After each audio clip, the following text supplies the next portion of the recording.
Hello, this is Alex Calvo Garcia. You're listening to the Iron Hour podcast. Hey up and thanks for joining us once again on the Iron Hour podcast. It's Barra here. A huge thank you to our sponsors, Best Blanks Wholesale, Hole in the Wand, AC Videography and Photography, and of course, No Film. It's a short panel today, a small panel, just myself and the infamous Max Bell. Thanks for joining us, Max. How are you doing? I mean, you've already slagged me off already, so, it's good. It's good. I'm looking forward to it. I'm not sure infamous is a slanderous term, is it? It's certainly ambiguous. I never said it was wrong. Yeah, I'm good. I'm good. Thanks, Barra. Still feel like I've been through a roller coaster after that. After the Halifax game, I don't know about you. Yeah, we'll of course talk about the Halifax game just to let our listeners know what's coming up on today's episode. We will of course review the Halifax game in all its glory. A very gritty performance, that one.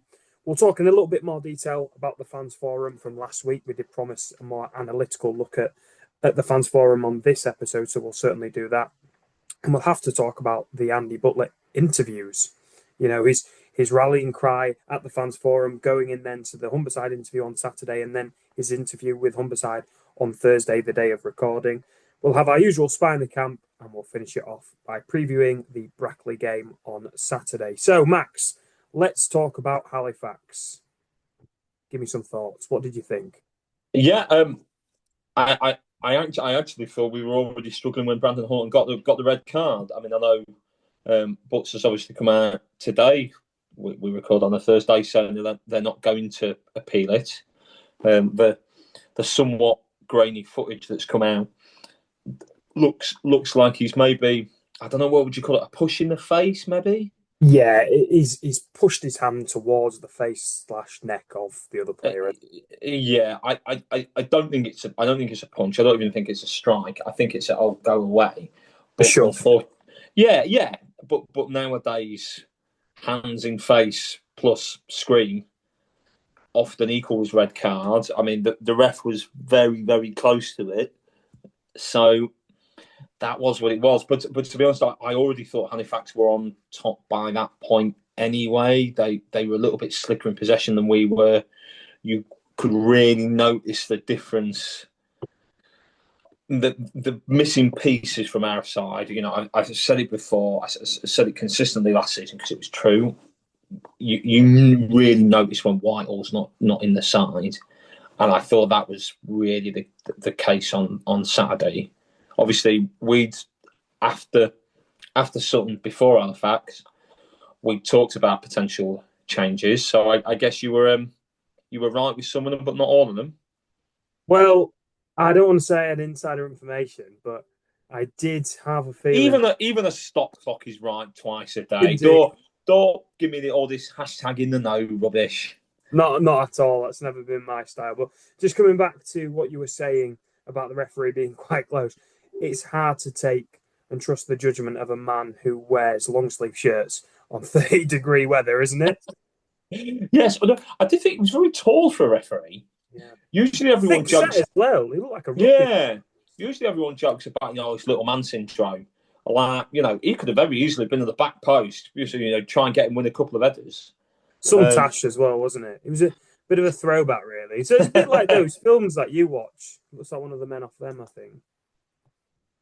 Fair enough. I think, yeah, it was a really interesting game. I mean, I tweeted afterwards saying that I thought it was the best result of the season, and for what they'd had to suffer to get through it, I really would go along with that.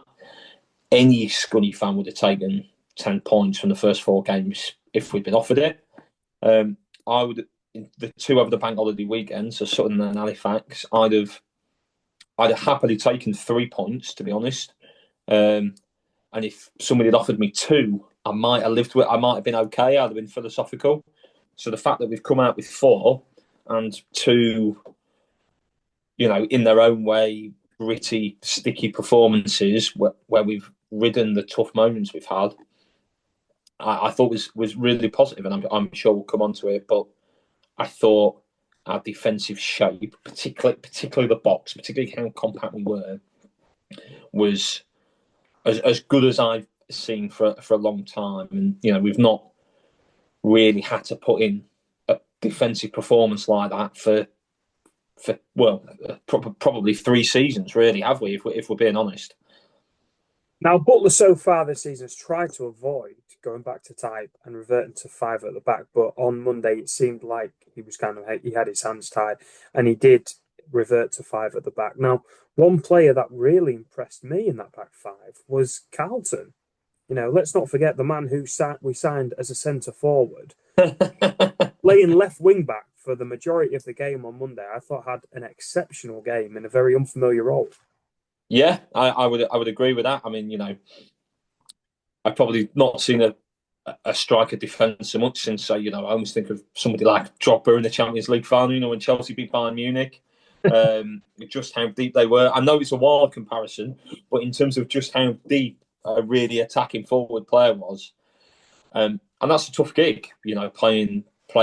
Well, you say you're playing wing back, but realistically you're not. You're playing full back, and when you go to down to 10 men, you're left with a difficult decision, aren't you? Do you try and keep 2 up top? I've seen Scunthorpe try and play 4-3-2 before. If you're thinking we might still be able to get at these, do you go 4-4-1, still have a little bit of width or protection for the full-backs? Or do you do what Andy did, and do you go like a 5-3-1? I thought it was vindicated by the nature of the performance. I thought it was vindicated by the results. But I also, in a way, thought it was vindicated by how Halifax tried to create, how consistently they kept the ball on the floor, which was probably quite different than what we'd had the last couple of times Adam Lakeland sides came to Glanford Park, both Curzon and Kings Lynn. But, I was there watching it, almost hoping that Halifax would go long. I think they realised, partly due to their side and partly due to our side, that wasn't going to be realistic. So thought we got all the tactical decisions right. And you've grown a foot taller as well. I've grown a foot taller, and we've also been joined. Marco, how are you doing? Good evening, guys. Hope I'm not too late. I don't know how long you've been going on for. We were only 6 or so minutes in, 7.5 minutes into the podcast, mate. Thanks for joining us. How are you doing? Yeah, I'm good. Thanks for having me. A little bit late, but make an entrance as always. Smug as ever. Smug as ever, yeah. We were just singing the praises of Carlton Ubazunu for his performance on Monday at left wing back. Brilliant. Yeah, very makeshift. Kind of like, it's like sort of almost the equivalent of when a keeper gets sent off and you've got no backup keeper and a player has to go in there. It was almost to that standard. Ubazunu at left back is unprecedented. But no, I felt he dealt with his little cameo really well. And look, won't be the first time this season. Players are going to have to knuckle down and play some positions they don't want to do for the sake of a team. And no, I thought Carl did really well in that role. I know. Just while we're talking about wing backs / fullbacks, as someone else who I know you two have had your ups and downs with in the sort of the last few months, Starbuck's best game for us? ? No downs, only ups. He's been exceptional this season. Can I say that? Unbelievable. If the season ended tomorrow, he'd be the player of the season. 100%. I couldn't agree more. He has been our standout player so far this season. Not for me, ironically, not just for his defending against Halifax, actually, but I thought he was our most likely offensive threat. He's class. He's absolutely class. Yeah, I'm happy to admit that. We were so wrong, Marco. We got it so wrong. Look, and it's one of them. You sign a striker, you go on Wikipedia, see he's got 2 goals in 18 years. And you're like, well, he's maybe not the man. But Starbuck, he came in with a pretty sketchy past career at clubs. Yeah. I don't think he played more than like a handful of games at any club that he'd been at. So, look, any Iron fan looking at that is going to be pretty pessimistic. Saying, hang on, look, I know it's very on brand for me to go, I was right. But I'm not going to miss this opportunity to say that actually I thought Starbuck ended the last season fine. I mean, what's his record for us? What's his record for us now? Unbeaten, mate. 14 wins and 1 draw, something. It's something comically embarrassing like that. Look, long may it continue. I think it's been fantastic. Like I said, I'm happy to eat humble pie. I agree with you. I think going forward, he's looked very threatening. One of our main attacking threats. But not only that, and something obviously me and Max, I think we're both fully behind, is he's doing his defensive work. So yeah, look, I think it's a big season ahead for him. My main concern, I don't want to go on negative, but it is keeping him on the pitch. Going back off his past seasons, like as I say, he's only played a handful of games. So look, touch wood, he stays fit and keeps performing like he is. Because look, he's the first name on the team sheet at the moment. Let's talk about Mason Campbell, because for all the kind of talk that we've had so far this season, I thought he had a pretty solid game on Monday. Yeah, absolutely. And actually, I thought it wasn't just a case of not making any mistake. I thought he managed to temper the game really well. Came for crosses when he needed to. Slowed everything down. Thought his kicking was good. A calm presence actually, which was actually what we needed. And look, you know, if you're going to make a mistake, do it when we're 3-0 up. And if you're going to have a good game, do it when you really need it. And for me, that's the mark of a good goalkeeper at any level, is when the chips are down, can you rely on them? Thought it was a good performance from, well, all of them. It wasn't just him and the centre halves. It wasn't just the back six. They really did defend as a unit. You know, even when you think of someone like Deck when he came on, and I wasn't actually totally convinced he was 100% fit, but he gave 100%, you know, with all that pressing from the front, just how deep they were having to drop out of possession. You know, if we can defend like that in games, especially away from home, you know, we will stand a chance of picking up points when we might not have expected to do so, or when we think we don't deserve, quote unquote, to do so. I thought it was almost heroic of give us 40 minutes as the lone striker when he's absolutely knackered. Yeah, you could see one fully fit, but obviously coming back to Campbell, I mean, look, he took a lot of flack pre-season, start of the season, but look, it could be worse, could be Onana. So there we go, boom, boom. But no, look, he's similar to the Matt Beck situation, me. So Beck's got all this, his physique, his height, everything about him. It just screams to be that nasty striker, and he's just not. And I don't think he uses it to his advantage, his size.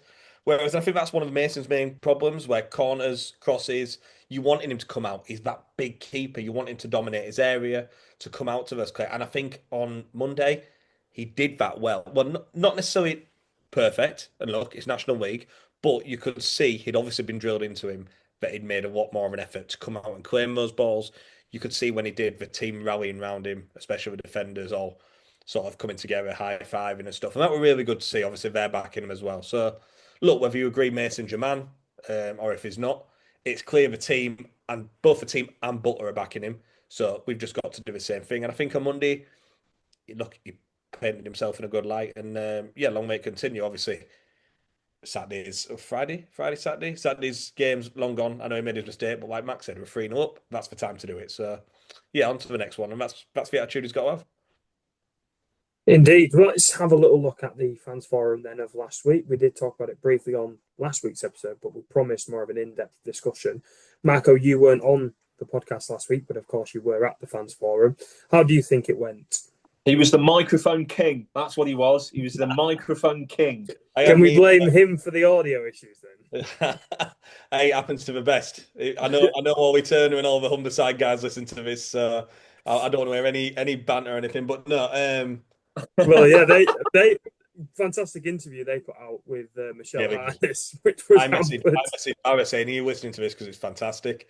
And then as soon as I messaged Barra, the audio went, and I went, "It's not just us." But yeah, no, it was fantastic. So fair play. But yeah, no, as I said, I was the microphone man. My vest tracker. Believe it or not, I registered a couple of sprints into each of his questions. But yeah, no, I thought it was really good. And one thing we set out to do when obviously we got offered the chance to do the fans forum was we need to make this as accessible to everyone. And obviously, barring the first couple of minutes with the audio issues, I feel like we did that. A huge shout out to the people who made it happen. Obviously, Aaron and Pete, everyone knows with your kit launches. The camera work was literally film worthy. I've watched it back and it was genuinely stunning, and that's something you haven't had on any previous Iron fans forums. And that's huge credit to those two. So yeah, look, for one side, really happy to bring it to as many people as we can. That's what we're about there for. But I'm not going to make his head grow any bigger. But Barra was outstanding. And look, people are loving bigging him up like he doesn't need any more, but he was fantastic. And he asked the questions that people didn't think he'd ask. He asked the questions that people wanted to catch him out with. And look, it just doesn't work. It's none of it's impartial bullshit. That's not a thing. He asked them straight. I thought the board were brilliant in their answers. Not that they had them before, which we got told, which was news to us the night before the forum. So no, fantastic, and everybody involved, everybody who turned up, it was so good to see so many people. I think the YouTube video's got over 6,000, 7,000 views. So look, it's amazing, and thank you to the club for asking us. So yeah, brilliant night, and yeah, I don't think we were doing one for a while. I think the stress, the stress and everything, but it was worth it, and we're just happy to help out and get it out there to as many people as we could. So yeah, thank you everyone. I wasn't that stressed. I sat at the back and really didn't do a lot. So and send memes. I think we can end the podcast now. You've praised Barra. Look at the size of his ego. Mwah! Perfect. No, you were brilliant. You were brilliant. Cheers, mate. I think the listeners probably know by now that me and Marco are very chummy and messaging and calling each other almost every day.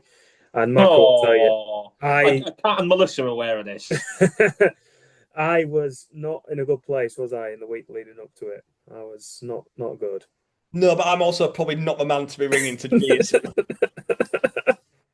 Oh, yeah. He telling him every day to strap on a pair probably didn't do the trick. But no, look, he's brilliant at what he does. And look, that's why he's the host of, not quite the Premier, but we'll get there one day. But that's why two-time award winning.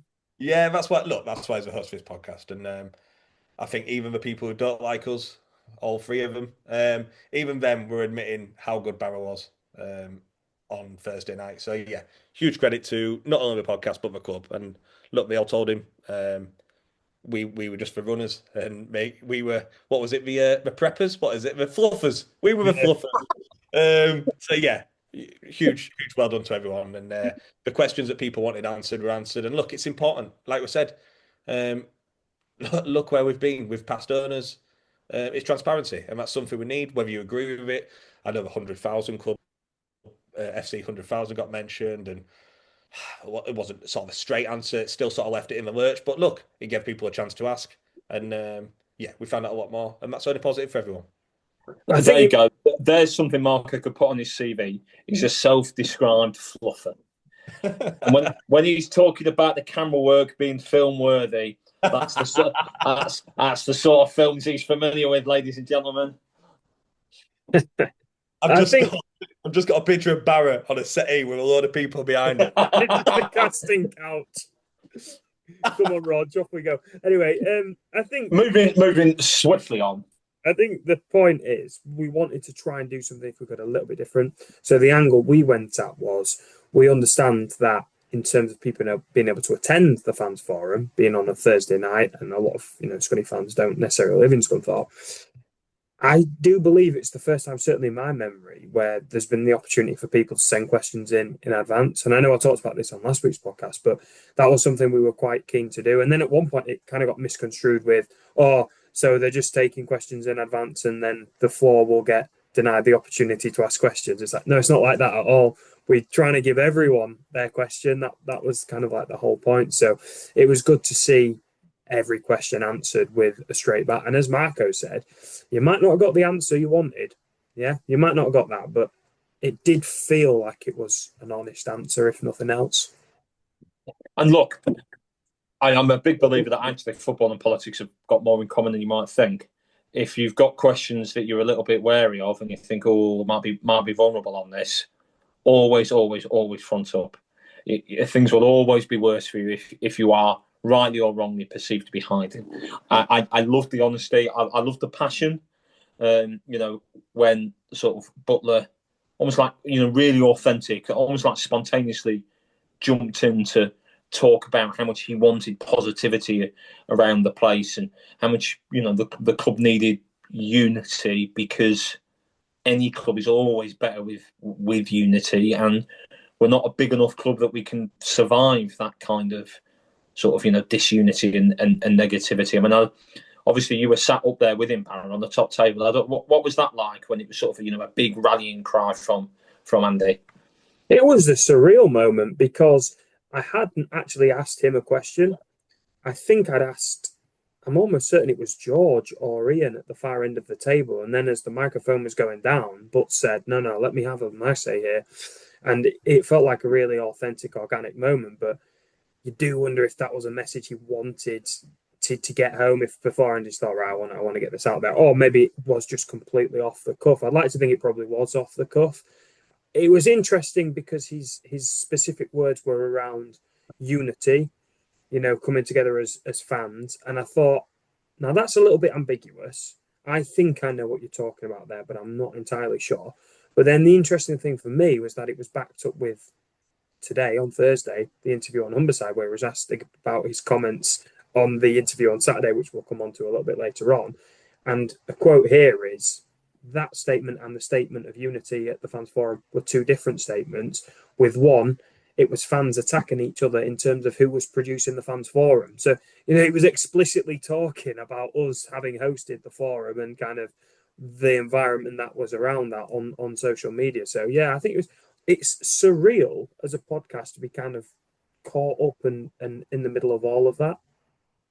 Yeah, I mean, look, I would just say I know you obviously. What was the first word you used? Infamous.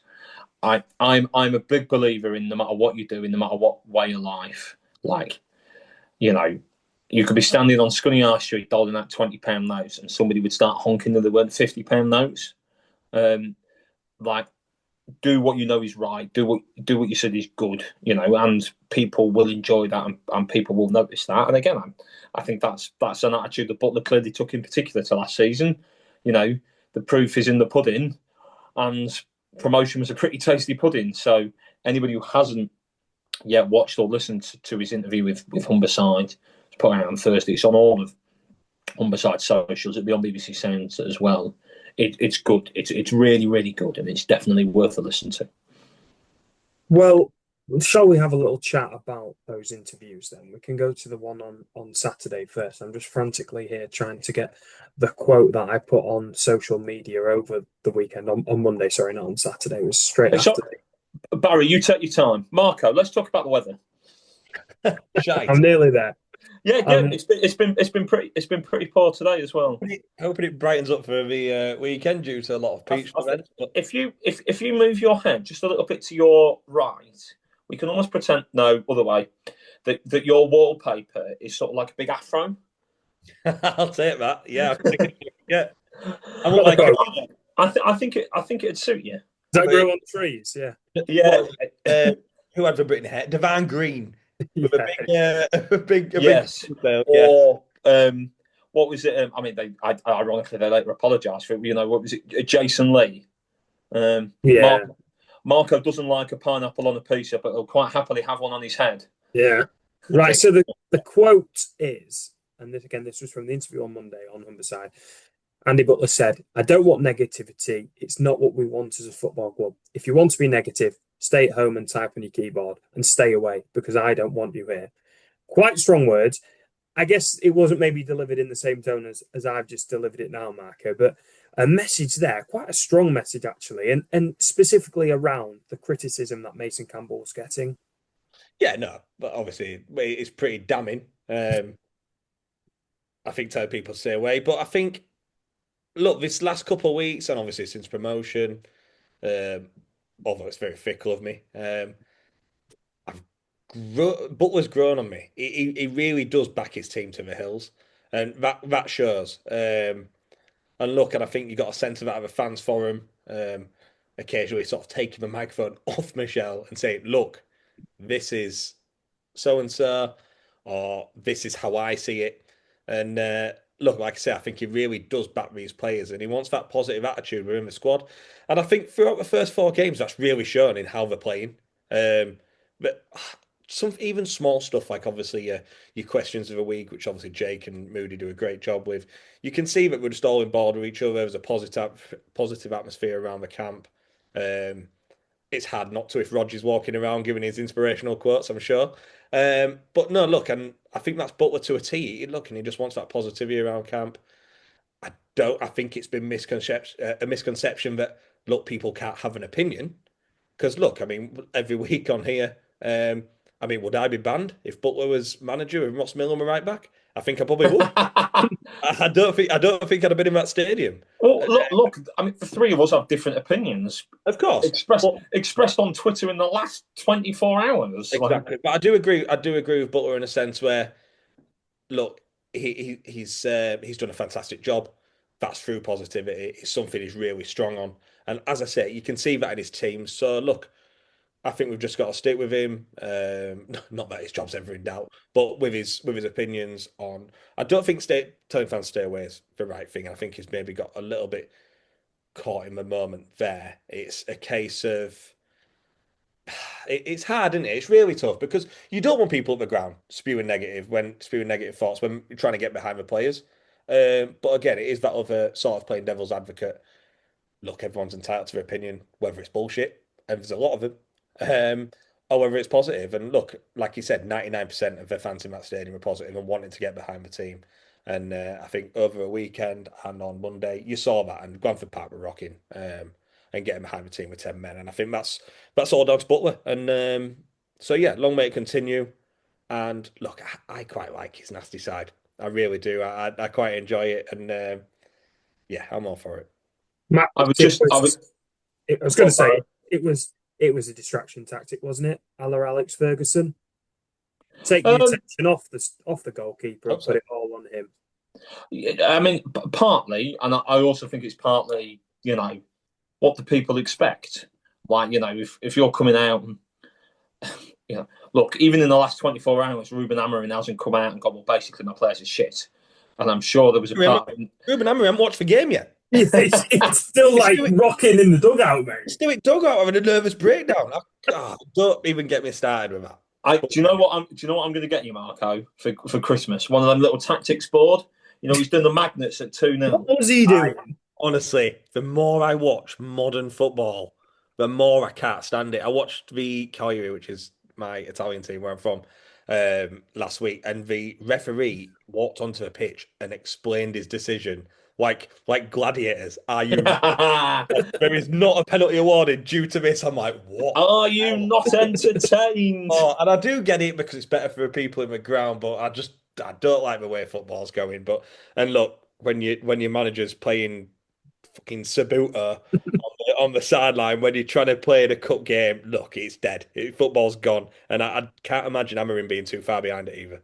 I don't think we've got one plan for this week that I'm aware of, but I think we've had a pretty compelling argument for Idiot of the Week there.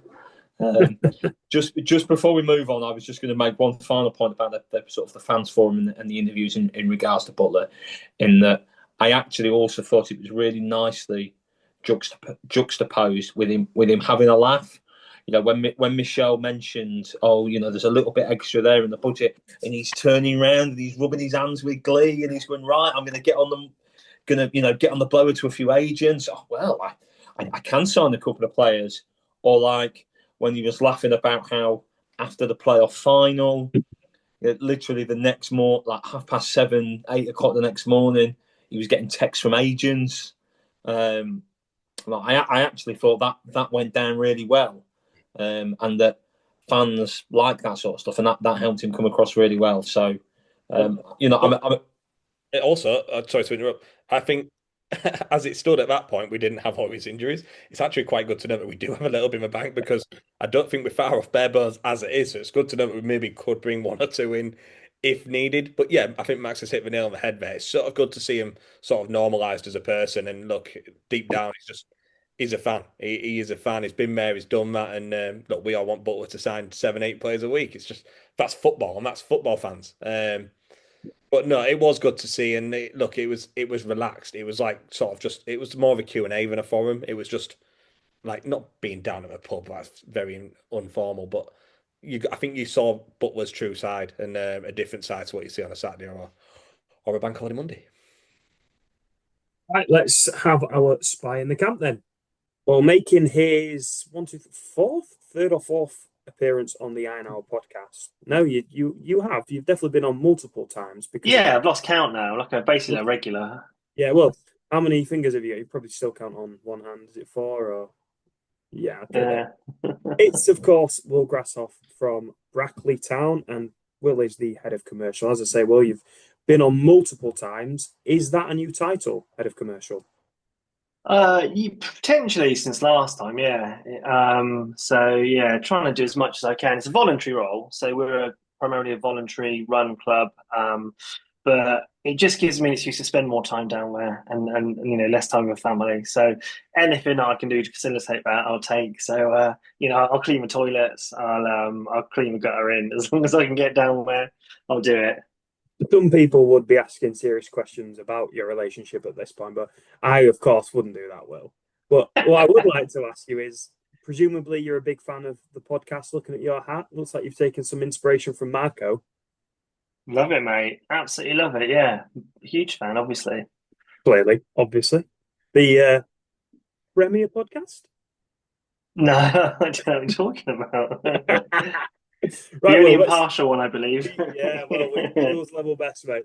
Right, let's talk about Brackley. So, I'd say a pretty decent start to the season. I know it's too early to look at the league table, but look at the league table I do, and you're up in 9th. With a game in hand as well. Talk to me about it. How's it gone? Yeah. Do you know what? It's I've got no real reference point for this level, right? Because the vast majority of my life we've been at National League North and below. So we've obviously played teams in the cups, and there's been teams who've gone up and whatnot. But it's very difficult. I've never seen live, consistent games at this level, so I didn't know what to expect. So, obviously, we played 4 games so far. Every single game, I've been like, wow, we played really well. Obviously the Yeovil match, we lost. We didn't deserve to lose. I think anyone who was there will say we were the better team. More shots. Their goalie got man of the match, so that was a bit of an anomaly. But I've just felt we look like we should be at this level. And I know sometimes people say that National League North can actually be a hard league to get out of and to play in than National League, and I can kind of understand that now. And I think the way we play is really well suited to playing against teams who probably want to play a bit of football, who don't want to just park the bus and hoof it forward, which you get a lot at National League North. So I've been really, really not surprised, but really pleased with how we started. And Brackley, we made a reference to it many times last season. Always the bridesmaid, never the bride. Finally got off over the line with a promotion, and I'm just checking the actual number because I know it gets exaggerated a lot. It is 534 consecutive playoff failures. Yeah. Tell me about that. What was it like to finally get over the line? Because going into the final day, you of course weren't favourites to win the title. Yeah, Kidderminster weren't they? I think. What did happen to Kidderminster? Not sure. Maybe they've got someone you could come on to ask. Maybe Wes can come back. But no, we went into the final day, and genuinely, I think we in our fans' heads, we were like, look, it's another game to go to. Hopefully, there'll be 2 more playoff games, and yes, it could be really exciting having another playoff final. We didn't really think for 1 second that Southport would do the job on Kidderminster, right? Kidderminster had you and me both, brother. Yeah, they had a really good result against Hereford, I think, for the week before, 5-0 or something. So I was fully expecting for it to be like a real, we're going to beat Farsley. Farsley are in lots of trouble. They put up a great fight, but we're going to beat them. So anyway, when it came to the day, I think, there was actually probably people who didn't go on the basis that they wanted to go to the playoff matches, which is a bit fucking stupid, if you ask me. It goes to every game regardless. But so it was just really... Now, look, when Southport scored the first goal, I've never felt a feeling like it. Something happening in Southport, all these miles away. And, we were celebrating it like, like nothing. And then when it was 2-0, it was like, oh my God, this can actually happen. And that was probably the first time where I allowed a little bit of belief. But then obviously Kitty got one back, and it was, oh, that's it then. They're going to go on and they're going to win 7-8-2 now. So, fair play. But obviously we finished about 5 minutes before them. And so we had 5 minutes waiting for their game to finish. And that was an agonizing 5 minutes. But as soon as the final whistle went, it was pandemonium. There was like all of the fans went on the pitch, all 200 of them. No, it was just it was just genuinely like a euphoric feeling. Like it's genuinely the best day of my life, and it's above wedding day. It's above both kids, being born. Like I could get married again. I could have more kids, but we'll probably never win the league. I said the same, and my argument was my family was with me when we got promoted, so. Yeah, there you go. Yeah. So yeah, it was an amazing day. They just don't want to be around me. I'm going to ask you now about Gav Cowan, because he's obviously been at Brackley for a little bit now, and he's the man that took you up. What's he been like so far this season? Tactically, have you noticed a shift, or is it much of the same from last year? So he is the greatest manager we've ever had, right? And I know it's, we had Kev Wilkin, who was here for years, and the FA Trophy and whatnot, but Gav will, and I don't want to kind of over-egg it too much, but he will go on to manage in league football and be very, very successful. So even last year and the year before, everything he was doing in terms of preparation and planning was with a view to us being the league above. So, it wasn't like we were skimping on preparation and then we get to this league and, it's all new. We pretty much have been acting like we're in National League for those last 2 years. So it's like not been a shock to the system. He's re-signed a very, very good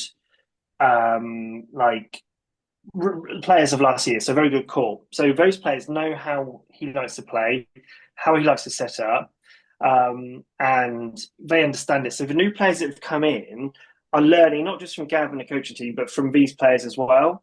So we've settled really quickly and hit the ground running. And like I know a lot of teams gave us a stick last year if it'd been like a long ball team and like a relying on long throws. It's a really lazy observation because we're not. We play the ball on the floor, we control possession, we get balls into the box, from the wingers, and we do really well from that. So we're never going to be a team who are going to go out and win games 5-4, 4-1, 3-2. It's always going to be we won't concede many, and we will score a few, but we're never going to be prolific. So yeah. I normally spend this segment just focusing on your team, but I do want to ask you your thoughts on Scunthorpe, because I know last season you were almost a little bit critical of Andy Butler, and privately we'd had conversation, and you certainly had said, I think he's fucking stitching me up here, aren't you? You weren't as sold as maybe I was. I mean, I've been drinking from the Kool-Aid for a very long time when it comes to butts. First question was, how surprised are you that we got over the line? Because again, you had doubts throughout the season. You really didn't think we would do it. And you were concerned for our sustainability going forward, actually the future of the club if we didn't go up. Yeah, so look, first game of the season last year where you beat us 3-0 at home, I was like, wow, you blew us away, really. It was incredible. And I know you said that you didn't think the performance was that good, but I didn't think it was.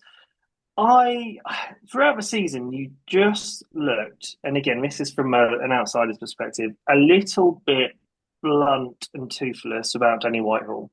So, I know Cal Roberts is obviously exceptionally good, but without him, I kind of got the impression that you would struggle to score goals and be consistent enough to go up. Now, look, don't get me wrong. Out of every other team in this league, I would have preferred you guys to go up with us. I think, there's quite a nice kind of mutual respect there. But there was almost like a tipping point where I was like, shit, if you kind of have a run now of 3 or 4 games of not winning, the crowd getting Andy Butler's back, and then the board act maybe a bit rashly, like he goes, it's almost like at a precipice where, next season could be even more difficult, and then the season after is even more difficult, and it almost like, dilutes down and makes it difficult. But obviously, yeah, really glad you got there on and especially in the way you did against Chester. So yeah, it would have only been topped, I think, if we'd have beaten Kidderminster at our place. That would have only topped it. So Chester for me, they're probably, given what happened on our playoff semi-final there a few years ago, where they attacked our fans and smashed our bus. I think I'm glad that that really does not sound like Chester, does it? No, not at all. So, Brackley, then, what's the expectations and what's the ambitions for this season? Is it just let's stop up? No, I think we'll be comfortably mid-table. I think there'll be a few times during the season where we'll probably get our hopes up and think that playoffs could be realistic. I think ultimately we're not going to be quite there this year. I think as long as we can keep some of our new signings fit, so Michael Nottingham, Jack Price, Bailey Hobson, exceptionally good players, like exceptionally good. And Cameron Gregory obviously coming in. We had our keeper last year, Johnny Maxter, like exceptionally good. So now we've got essentially 2 number ones. It's a nice problem to have, but I just think we'll keep those fit and we will be mid-table quite comfortably. It made me laugh seeing all predictions and seeing everybody putting Brackley bottom or in the relegation zone. Because I'm a natural pessimist, so I thought Scunthorpe would probably finish quite low. I think I was thinking 17th, 18th. You were actively on Twitter saying, I don't understand why everyone's putting Scunthorpe so high. The recruitment's not been fantastic. Which, by the way, can I just say, I take them as genuine points because I shared those sentiments.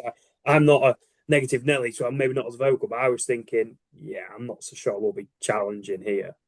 But I'm not surprised of you being them with the way I know it's only 4 games in, but with the way we've started, has it kind of caught you a little bit off guard? With the greatest respect to the teams you've played, I don't think you've faced tests yet that are going to be consistent with the National League. Now, look, you can only beat what's in front of you. You can only play, the team. So to get those points is really good.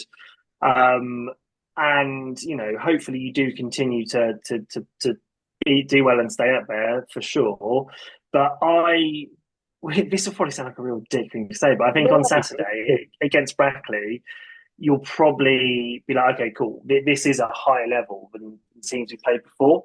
And I know, we're 4 games into our National League campaign, and it's our first ever season here. But just the way we set up and how difficult we'll make it for you, and how well prepared they'll be. Like Gav genuinely leaves no stone unturned. So he would have identified weaknesses and areas which we can exploit, which the players will go out and execute. So, it's genuinely going to be, it will be a really good game. But yeah, you're right. I thought that my logic was that last year we were probably marginally the better team over the course of the season. I felt like we've improved. We've signed better players, whereas you guys, again, this is from an outsider and a bit of ignorance, haven't signed as many good players.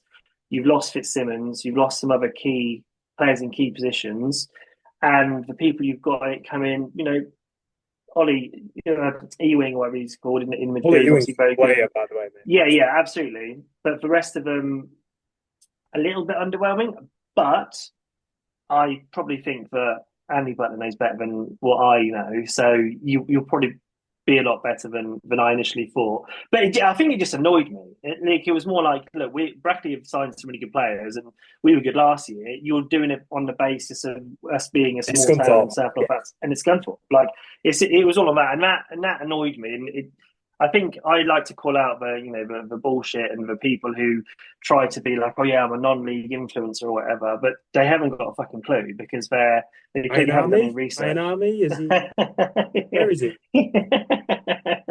Yeah, him. So I push back a little bit. That's fine. Right, finish us off. with a prediction, Will. How do you see this one going on Saturday? I think it will be 3-1 to Brackley. I think, I think we'll get a penalty at some point, I predict. But I think it will probably be a relatively close game. But I think we probably are going to target. I mean, you look at our defence, how big and strong we are, and how good we are at set pieces. You know, Ryan Haynes' set piece delivery is insanely good.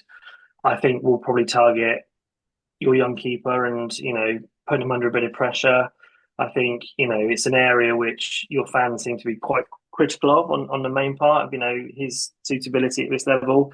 I think definitely obviously deserves a chance, but that's the level of detail we'll look at. This is where he's not great. This is what we'll go for. So, 3-1, 1 penalty, and 2 headed goals from set pieces. There you go. The thoughts of Mr. Brackley Town, Will Gressoff. Well, that was interesting. So, Will, as ever, Max, is back in Brackley to the hilt. How do you see this one going? Are you as do you think Brackley will win? Well, I mean, in fairness to Will, back in Brackley is quite literally his job. Not even metaphorically, and not to sound all Roy Keane. I mean, I did correctly have Brackley to win the league last season. Don't get me wrong. Until half time on the final day, I'm not sure I would have backed my own prediction. Look, it will be a very interesting one. I think it will depend on what kind of side we are able to put out. Obviously, Marco's there hinted at the injuries. I'm particularly interested in the final third. I thought we missed Beeston, thought we missed Whitehall. We are, by the nature of the fact that we're going away from home, surely going to have to spend a little bit of time defending. We're not going to have the whole game with the ball. Our last 2 trips to Brackley have been very, very different to each other. So, look, I'll be there. I'm looking forward to it. Which way the game goes, well, we'll see. Marco, one thing that Will mentioned was, and I think it was a fair point, actually, he was saying there that we probably shouldn't get carried away as Scunny fans because the truth is the team that we've played are probably going to be at the bottom end of the table and we haven't really had a test yet. He's suggesting that a test on Saturday will come in the form of Brackley. Do you agree? Well, Will obviously doesn't know Scunny fans, does he, if he thinks we're getting carried away. And look, he mentions we're playing teams that might be near the very end of the season. With all due respect, Brackley could be another one of them. So, what a win against Rochdale, though. Huge win. And look, that's not me saying I want Brackley to go down. It's like you say, it's a good win. Look, Halifax and Bank on Monday, they were a playoff team last year. I know they didn't perform like it, and a lot of people left Scunthorpe Park on Monday thinking it's 2 points dropped with the red card, but we can only play who's in front of us. And look, not all the teams have started as well as us. I think the big things are the wins away. 2 wins away from 4 games. It's some going. So look, I mean, I get Will, and I like Will, but no, I think we've got to be confident. I think we've got to go down there. Butler said in the fans forum, he goes into every game to win, and I don't think this will be any different. A key player for me, which is probably another one of me sort of eating my words, I thought we missed Beeston massively on Monday. And look, I've given him some flack over the last couple of seasons, but that's not him as a midfielder, that's him as a winger. Yeah. I feel like as a midfielder in his natural position, which managers don't seem to like to play him. But until obviously the injury away at Sutton, I thought it was fantastic. And playing really well. So I think he's a key player to come back in. But no, like Max said, I'll be interested to see how we go, what shape we start with. Ironically, last year the 5 at the back absolutely destroyed them. So look, yeah, it'd be really interesting to see. Both sides have changed a lot, and different players, different faces. So yeah, no, I'm really looking forward to it. But I do think it's a game we can win without being overly cocky. I'm not going Scarborough level. We're going to run through them. Good, because we fucking lost that game. But no, I really do think it's one we can go there and definitely aim to win, and if not, pick up a point. Just on Marco's point as well about the win against Rochdale. Obviously, it was a good win. Rochdale made 11 changes for that game. Yeah, Will said that, didn't he? Yeah, which is obviously just. I mean, a bizarre tactic that I would, as a neutral, probably said deservedly bit them on the arse, quite frankly. So, look, the season is a marathon, not a sprint. Marco is absolutely right. Last season, last season Halifax were playoff team. Tamworth finished 10th. Obviously, we are only 4/5 games into the season, so I do appreciate that. Woking and Sutton are in the bottom four. Halifax 6th bottom. Tamworth just a couple of places up in 17th. But I don't think Scunny fans have any realistic demands to be really, really pushing for promotion. But you've got to try and put the points on the board. Go to places where you can pick up points. Play sides at home and pick up points, so that all of a sudden, when the quote unquote tougher fixtures come, looking towards the end of September into October, you've got yourself a little cushion there. I mean, Jesus, literally this morning, York have sacked their manager after 4 games. Mental. Absolutely mental, by the way, that. Do you want to hit us up with some predictions then, Marco? How do you see this game going? Give us a score. I do think it'll be tough. And I think Will's right when he says it will be a tougher test than what we've faced already. I can see sort of a ding-dong battle similar to Sutton. So I'm going to say both teams will score, but he mentioned Whitehall injury not being as bad as he thought. I'm going 2-1 Iron win. What about yourself, Max? That's actually interesting. I probably don't see the game being like that. I mean, so Brackley have scored, 5 goals this season, which is which no side above 19th has scored fewer than. I think it's been 1-0 either way.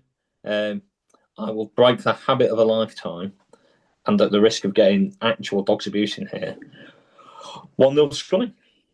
Particularly if Whitehall's back.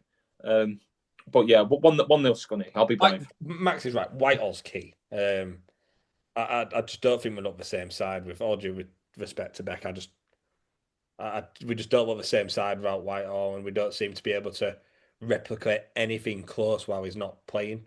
Even when it was 11 versus 11 on the pitch on Monday, we just didn't have that threat or vocal point up front. So yeah, I think as shit as it is, relying on one player, I think it's key at the minute. Or does Joey Dawson come in? But obviously we know he's been suffering from an illness, shall we say, stomach bug. So yeah, he's had the runs, mate. Max. He has had the runs. Yeah, which is something Beck hasn't, ironically. So yeah, I think it's key that Whitehall's in there. For the 4th game in a row, I will go for a 0-0 draw. It's got to be right one day. So let's have a look at what you said. What you said? Love you. 0-0, clean sheet. Clean sheet all day long. Wouldn't be the end of the world. It's all right against Sutton. You're only 5 goals off. Yeah, I know. Right, let's have a quick look at the FPL league. Mark, I know you've joined us late, so I've got it to hand. Don't worry. Top of the league. Talk to me about that. Who's top? Tyler Denton, top at pile. That's his favourite. No, to be fair, he was like us with Starbuck towards the end of last season. He was eating his words a little bit. I mean, what? Just on that point, what I would say actually is that in a weird sort, I think I prefer Denton as a winger than a left back. No, I can see that. Because then actually you're not in the side for solely your defending, in my view. And Jesus Christ, what right have I got on any of it?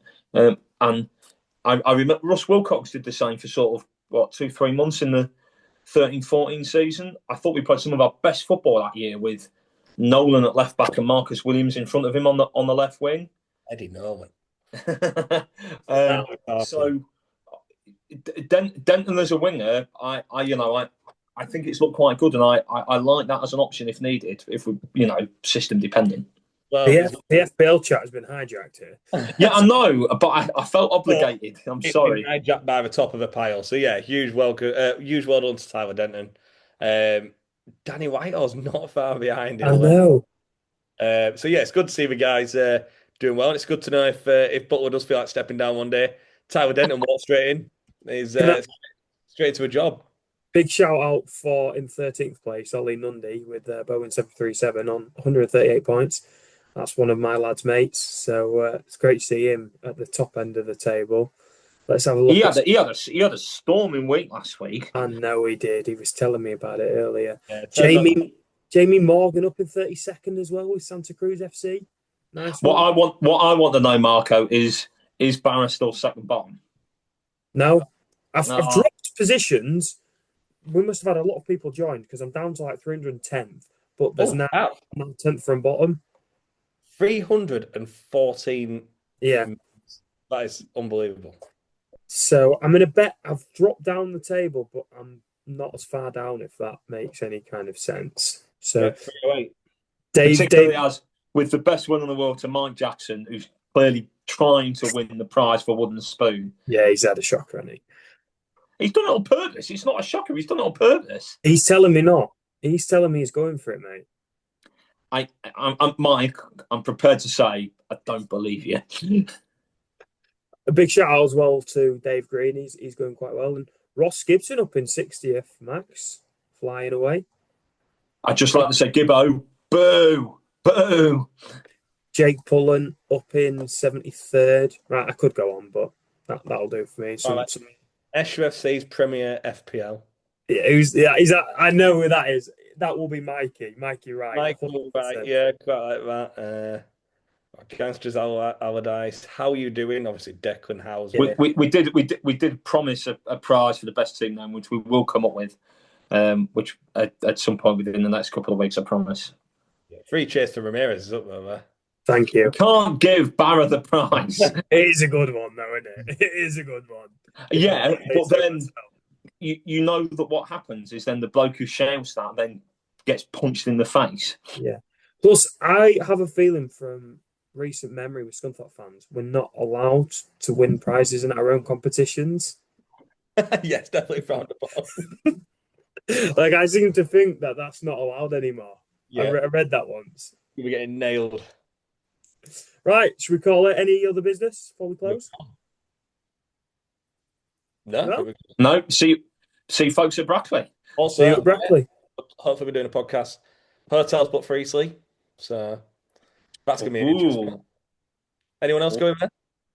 No, mate. We've got actual lives and responsibilities. Man, speak for yourself. Ask me at 7:30 after Brackley. I'm in two minds, Marco. I'm not going to lie. I'm torn. I know what I'm like. If we play well and we win at Brackley, I'll suddenly start going. I could go. Should probably drop a note in about us sponsoring the game on Saturday at Brackley. Max, you'll be in the prawn sandwich brigade, will you? It's Gareth's baby. What's happening? I don't want to steal his thunder. Paid for all on expenses. I know, Vicky. I wish. Look, anybody who has seen me in the away end in my brown slip-ons, who turns round and goes, there's a man getting free gifts. Me think the lady doth protest too much. So, do you know, Barra, that might be the first time I've ever been called a lady. Thank you very much. I don't believe it is. But anyway, thank you for joining us once again. We're going to deny your right to reply. Thank you for joining us on this episode of the Iron Hour podcast. A huge thank you to our sponsors. We'll see you next time. Up the Iron.